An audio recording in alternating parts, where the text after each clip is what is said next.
Hello, my friends, hello, and welcome once again to the rustic Vaughn Lodge. And I am filming this on August 20th, which is the birthday of H.P. Lovecraft. Which, of course, got me to thinking about H.P. Lovecraft. Now, up here at the lodge, the only volume of Lovecraft that I have, and I keep this one up here, is this one. This is Necronomicon, the best weird tales of H.P. Lovecraft. This is a really nice hardcover published by Gallant's. It's the commemorative edition, and it lives up to its name. His best stuff you can find in this volume. Nice big hardcover, over 700 pages long. Doesn't have everything, it's not the complete fiction, but yeah, I would say it's his best. And it's a nice book. And I imagine that if you've never come across Lovecraft before, this would be a cool book to have. One thing about it, though, is that the texts, I believe this is the case, the texts in this volume are the texts from the magazine publications, the first magazine publications of these stories. So these are the texts as they were published in Weird Tales and Astounding Stories and elsewhere. And there is an issue with that, which I've mentioned before. A lot of Lovecraft stories, when they were first published in the magazines, errors crept in. And there were just errors here and there throughout the stories. When they were reprinted in Arkham House for the first time, more errors showed up, and the same thing happened with the original paperback publications. And there were other cases where H.P. Lovecraft's texts were changed by editors. Sometimes, well, all the time, without Lovecraft's permission or knowledge. One thing about H.P. Lovecraft, although his stories were published in pulp magazines, he wasn't really a pulp writer. And I say that because he wasn't really writing these stories for money. He was paid for them. But that wasn't why he was writing them. Lovecraft considered himself an artist. Everything in these editions, all of the choices and scenes and language and style, everything is to give his stories the proper atmosphere of horror and suspense and just weirdness. Everything in here he chose with a purpose. He did not want anything changed. If an editor was going to change something, he would rather you didn't publish it, because he didn't want his work changed.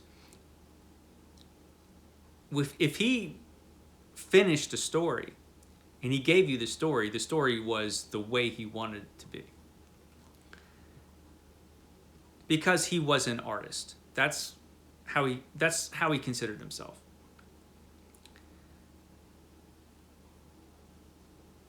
Unfortunately, when you write for pulp magazines and you sell your stories to pulp magazines, changes can happen. And probably the most glaring example I can think of is At the Mountains of Madness, which was published by Astounding Stories. And without Lovecraft's knowledge or permission, there were a lot of changes made in At the Mountains of Madness, particularly towards the end of the story. It was published as a serial, and Lovecraft believed they changed a bunch of stuff at the end just to, quickly polish off this serial. And, sentences were broken up, paragraphs were broken up. Stuff that he didn't want to happen happened with his story, and he was so bothered by it that he took these original Astounding issues and he annotated them. He went over the magazines and he would cross stuff out, and he would put the corrections in, because this was important to him. And so I believe probably the version in here is probably, I'm not 100% certain, but I think that in this edition it's probably the original magazine version from Astounding that is reprinted. So S.T. Joshi, famed Lovecraft scholar S.T. Joshi, went over all of the stories that H.P. Lovecraft wrote and compared the published versions at the time he was doing this work with the original manuscripts and the original typescripts that had survived. And he found a lot of errors, and he found a lot of changes. And so he corrected the texts based on Lovecraft's original manuscripts and typescripts. And it was very valuable work. And now, if you were to buy an edition of Lovecraft, most of the editions published by major publishers, most of them like Library of America or Penguin and some others, they will use S.T. Joshi's corrected texts.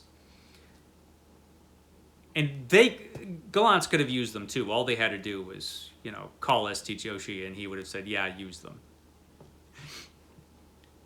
He probably wouldn't even have charged them because he didn't do what he did for money. He did it because he was really intrigued by H.P. Lovecraft's work. He thinks it's important. And he wants the stories out there to be as close to what Lovecraft wanted them to be as possible, because it was important to Lovecraft.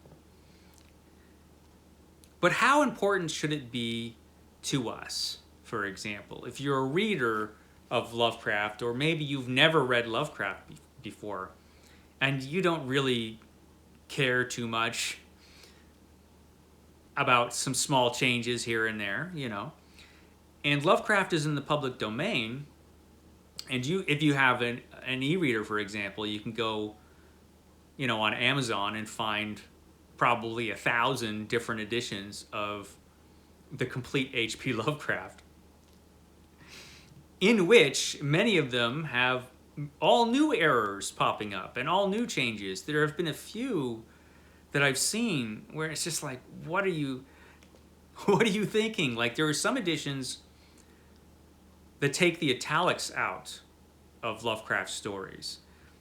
Lovecraft used italics in a lot of his stories, and he was very careful about how he did it. He would italicize certain sentences or paragraphs or phrases or whatever, and he always did it deliberately. It was always an important artistic choice why those italics were in here. But if you go to some editions of Lovecraft, you will find those italics removed or changed, or there are italics in places that Lovecraft never had them before. And there are things like that you will find in certain editions of Lovecraft now. And if you buy a $2 or $1 or get a free edition of H.P. Lovecraft's complete fiction, which could be just published by anybody, you don't know what you're going to get, And very often with ebooks, you get what you pay for. I mean, ebooks are notorious for having typos and errors anyway. Something Lovecraft would not be able to, just would not like at all. He couldn't stand that kind of thing. But, maybe you don't care, and maybe it's like, it's $2, man, or it's $1, or it's free. Why wouldn't I get that? Maybe it shouldn't make that big of a difference if some of the changes are minor. And it has to be said that a lot of us who are Lovecraft fans now, the first time we encountered Lovecraft, were in paperback editions of his uncorrected texts. Or the older Lovecraft fans, a lot of them became fans from those old Arkham House editions, which the first Arkham House editions of Lovecraft, had errors. They were the uncorrected texts. And yet, they became Lovecraft fans. So should it matter? I mean, how much should it matter what the text is in here? Should it matter? I think it should. Of course, it's your own decision what you read and how much money you spend. But I think in Lovecraft's case, it should because it mattered to him. I always think, you know, and I've said before, and I've made a whole video about how the text matters. The text of older works, it matters. Textual integrity matters. It's important to know, I think, what an author's intentions are in his stories, his vision or her vision, the original ideas of an author.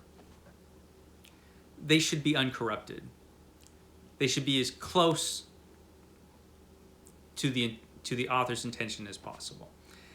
And I do think that's important with Lovecraft. And I don't just feel this way because he's one of my favorite writers. I think this is important for all authors, even authors I don't like, you know. It's important to get the text right.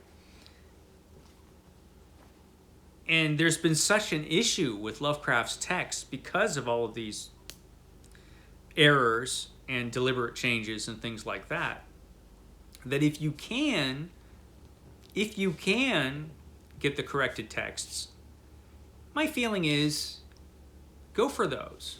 However, you know, if you already have this, should you just chuck it? Nah, no, it's a nice book. And just be aware that there are changes. Some of the stories, a lot of the stories, these are things that you would never even notice anyway. But there are other stories like The Shadow Out of Time and At the Mountains of Madness where there is a better version out there. There is another version that is closer to what H.P. Lovecraft intended it to be. Just something I was thinking about since I have this book up here. And I guess I'll shut up now and let you get back to your lives. Okay, guys, I will catch you next time.